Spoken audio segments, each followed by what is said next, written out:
What's up, everyone? Universal has finally announced all of the finals, which means the final mazes, the final Scarezones, and all of the attractions that will be featured this year at Halloween Horror Nights 30th edition, year 2021. Stay tuned and let's talk about it.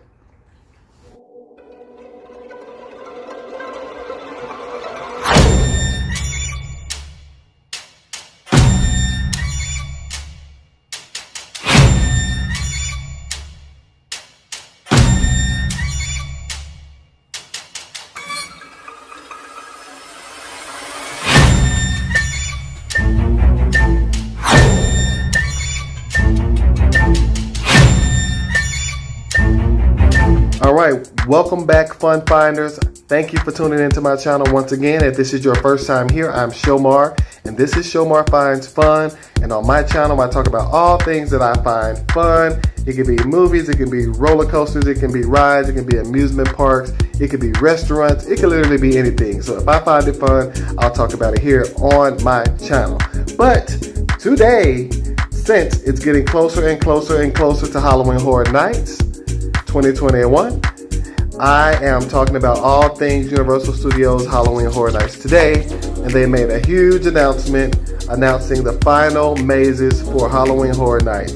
So before we get lost in the fog, I need you to hit that subscribe button if you like this kind of content. Also hit the bell notification so you'll know every time I post a new video. Alright, welcome to Scary. So this is a location that Universal has used many times over. It's a real town called Cary, Ohio. And Universal Studios, one of the Universal Studios creatives is actually from Cary, Ohio. So back in 2008, they decided to start using that location as one of their locations for all kinds of crazy, spooky, weird things that happen in the realm of Halloween Horror Nights. And this year, the house is called Welcome to Scary. Of course, in Cary, Ohio, based in Cary, Ohio. And we will get a chance to see all of the creatures and the monsters that have come out of this Cary, Ohio theme down throughout the years. This first started in 2008 when we first saw Cary, Ohio appear at Universal Studios in the Schoolhouse Scare Zone. Also the spawning maze in 2008. In 2009, it was in Leave It to Cleaver, where we met Samuel Meats. I remember him. He works for the people of Cary, Ohio as the butcher, and he was always bringing them the freshest meat possible.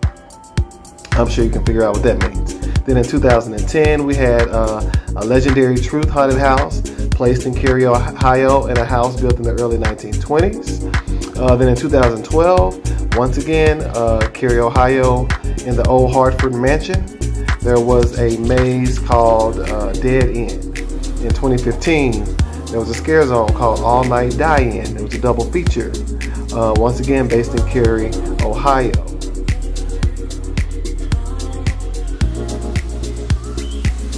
In 2017, The Hive, it was a haunted house at Universal Studios, once again set in Cary, Ohio, an old house filled with bloodthirsty vampires.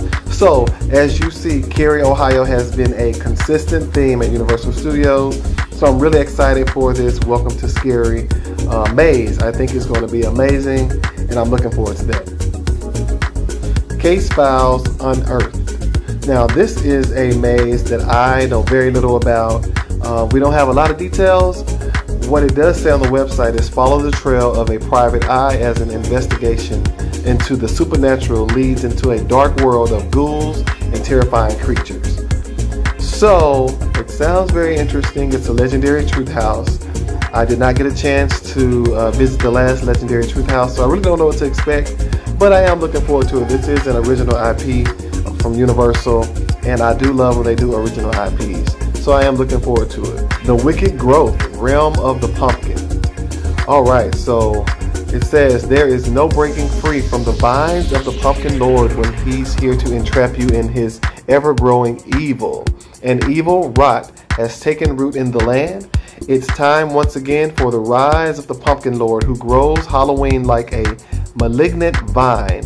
His minions are scouring the countryside collecting unwilling sacrifices in order to summon the pumpkin lord. The closer to Halloween, the more people practice the traditions, the greater the powers of the pumpkin lord grow. As the pumpkins grow even bigger, your fear grows ever greater, and your odds of escape grow smaller and smaller. From the cemetery to the forest, there's no breaking free from the tenacious vines of the merciless pumpkin lord. I am so geeked about this, and let me tell you why.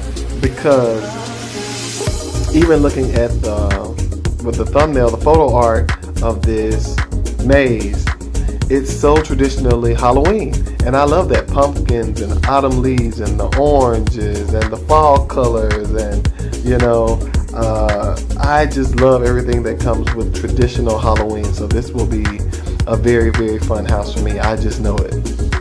Revenge of the Tooth Fairy. Now this is a house that I did have a chance to explore during HHN Light in year 2020. And I will say that given the circumstances with the plexiglass and all of the COVID-19 precautions and restrictions, everything that was going on, the house was still actually pretty good. It was still really well done. And I believe that this year, with those things not necessarily being in place the same as they were then, this is going to be an amazing house. It was pretty scary. Revenge of the Tooth Fairy was pretty scary, and the way that they created the house, kind of like a storybook, the idea behind it was really amazing. So whoever came up with this was really creative, kind of thought out of the box. I really enjoyed this house, Revenge of the Tooth Fairy. Online it says, the innocent traditions of the Tooth Fairy hide a darker ritual. It's an eye for an eye and a tooth for a tooth. Step into an old manor house that has been swarmed by yellow-clawed fiends, dripping with blood, teeth, and gore. Puppet Theater Captive Audience. Now, this house is going to be super creepy because, you know, sorry, I can't even say it. I was about to say puppets. Puppets are already creepy. So, with Universal adding their extra creepiness and freakiness to them, I know this is going to creep me out. Puppet Theater Captive Audience. A puppeteer and a ballet troupe trapped in a deserted theater for years are about to turn you into a human puppet. That sounds so creepy. A creepy abandoned old theater from the early 1900s in San Francisco. A puppeteer and a ballet troupe have been trapped there for so long, basically. They kill for an audience. So basically, you're going to be their audience, and they're going to kill for you. And they might try to kill you. This is going to be so good. Puppet Theater Captive Audience. This is a video that Universal Studios put out last year during HHN Lights. So check it out and tell me what you think about Puppet Theater Captive Audience. And today, we're going to give you a sneak peek inside one of these haunted mazes. Coming along with us is a dear friend and collaborator, award-winning executive producer and director Greg Nicotero is going to join us as we experience Puppet Theater Captive Audience. So Charles, we're really excited to experience this. Where are we? We are in the Grandeur Theater in San Francisco, turn of the century 1900s. This place has collapsed.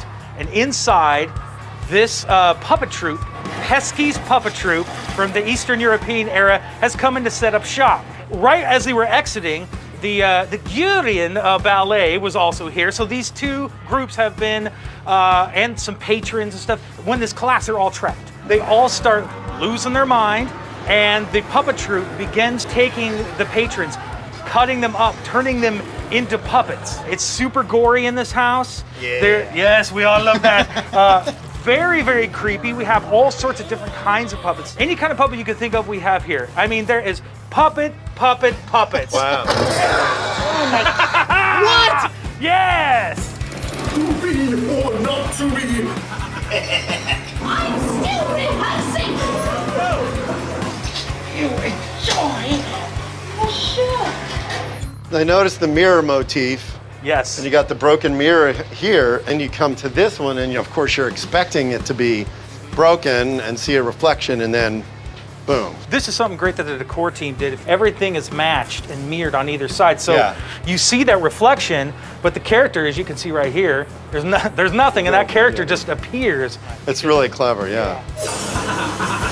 I love this illusion. This curtain is one of our main characters. You'll see this red curtain throughout the maze at different levels. So when you're in the orchestra pit, you're looking up at it. When you pass this rehearsal backstage, you'll see it when they're in the audience. You'll see this curtain will appear many different angles. The geography of like, oh, now we're backstage and this is happening in front of the curtain, so we're in a different place, which is the reason you have to go through the mazes multiple times. Multiple times to catch all because the then little you details. see different aspects and different elements of it. So this is another tactic in a lot of the mazes where we're applicable, where we build them, where you do these claustrophobic spaces to bring everything in, and that's kind of your peak in a scare sense.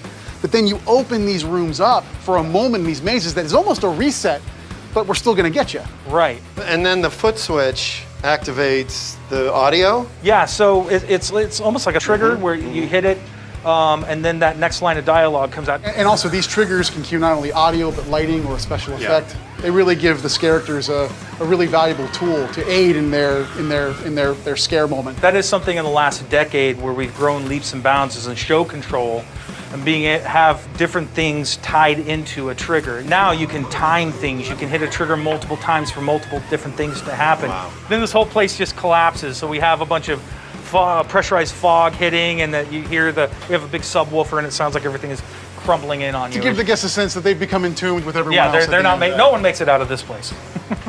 Are we gonna make it out today? Well, let's see. Now let's talk about scare zones. Universal also announced all of the scare zones that will be featured this year at Halloween Horror Nights. And for those of you that don't know what scare zones are basically that zones where you walk through and they scare you, okay? So it's not in an actual house, it's not in an enclosure or a building or a tent or anything. It's actually on the walk paths. And they will just scare you. They're set up around the park in different locations, and you can get a map that tells you where each scare zone is. And this year we have, let's see, 5 scare zones. And the first one that we'll talk about is based on Crypt TV. Now, I wasn't really too familiar with Crypt TV, and I kind of did a little research, and it's, you could say it's a YouTube station, it's an online station, Crypt TV. It says, step inside the Crypt TV, a dark universe of monsters that reside in the same reality on your screen, in your pockets, and now San Francisco. So, this is a scare zone. Seems like it's going to be pretty cool. I'm not sure. I'll check out more Crypt TV stuff on YouTube, and hopefully I'll get a few scares out of this scare zone. Can't wait. 30 years, 30 fears. Now this is the first scare zone that you encounter once you walk into the park. I have a few photos here, and I am extremely excited about 30 years, 30 fears scare zone because I will get a chance to see all of my favorite Halloween Horror Nights Universal Studios icons. I cannot wait, from the caretaker to Jack to the storyteller, Chance, Lady Luck, Eddie, you got Fear, you got the Usher. I probably left out a few, but all of those icons will be in this scare zone, and I cannot wait. I'm super excited for this, especially by it being the first scare zone in the park. As soon as you walk through those golden arches and you head straight into the Universal Studios, you'll run right into this scare zone. And I believe that that will just set a really, really, really good tone for the entire event. So kudos to Universal for putting it right up front and setting a precedent immediately. Can't wait for this one. The next scare zone is Seek and Destroy. Now this is the cheesiest thing. It's so funny, but it's cool because I love cheesy because I'm cheesy myself, so I get it. Seek and Destroy, a ruthless alien cyber regime led by the Controller has taken over New York, turning humans into fuel. Succumb or be destroyed. So this should be a pretty fun scare zone also. So we have one called Gorewood Forest, 16 years after the gory sacrifices of Terra Cruentus, the heartless Terra Queen is back. Evil is her nature. So I'm looking forward to this one also. I never got a chance to meet the Terra Queen herself, so hopefully we can get acquainted this year at Halloween Horror Nights 30. Last but not least, when it comes to the Scarezones, I have Lights, Camera, Action, Eddie's Revenge. And for those of you that don't know, Eddie is Jack's estranged brother, and he is just as bananas as Jack, if not more. Okay, get ready for the Feel Bad Movie of the Year. Eddie Schmidt, Jack the Clown's brother, is filming a horror film, and the monsters are real. So we're going to be on the set of the movie that Eddie is filming. It's a horror film, and of course the monsters will come to life. So I'm excited about that one also. Universal Studios also told us about 2 live entertainment events that they have planned for their guests on these nights. And they are Marathon of Mayhem, Carnage Factory. There's no manufacturing the screams as a terrifying show comes to life in Universal Studios Lagoon. It's a fear factory. That's the first one. The second one is Halloween Nightmare Fuel. This is a new show that's igniting Halloween Horror Nights, featuring fire, pyro, and aerial performers. So that's something new. I'm looking forward to that one as well. Now keep in mind that these live entertainment shows, they have no additional cost or fees attached to them. Once you have your admission to the park, you are free to attend the shows. You just have to get a good seat. That's the only thing. If you can get there and get a good seat, or get a seat period, then you're good to go. So if you have time, check out the shows. Alright, Fun Finders, so with all of the new additions that have been added to the lineup for Halloween Horror Nights 30th edition, year 2021, we now have everything, starting with The Haunting of Hill House, Beetlejuice, The Texas Chainsaw Massacre, The Bride of Frankenstein Lives, Halloween Horror Nights Icons Recaptured, Welcome to Scary Horror in the Heartland, Case Files Unearthed, The Wicked Growth, Realm of the Pumpkin, Puppet Theater, Captive Audience, and Revenge of the Tooth Fairy. That's all 10 houses, and we're crossing our fingers for a surprise 11th house, but we're not sure yet. But believe me, if that happens, I will definitely update you guys on all the details and what's to come. Thanks for tuning in to Shomar Finds Fun. I hope you enjoyed this brief overview of all the houses this year. Once again, if you like this kind of content, please make sure to subscribe to my page. I need the subscribers. Also hit that thumbs up to let Facebook know that you like this content, so they will show my content to more people. Also hit that bell notification so you'll be notified every time I post a new video. Now, if you like this video, please make sure you check out my video about The Bride of Frankenstein Lives, Maze, and The Texas Chainsaw Massacre. They're in the same video. I have it right here. Hope you enjoy that. And no matter what happens throughout your day, throughout your week, make sure you always take some time to find some fun. This is Shomar Finds Fun. Until next time, see you later.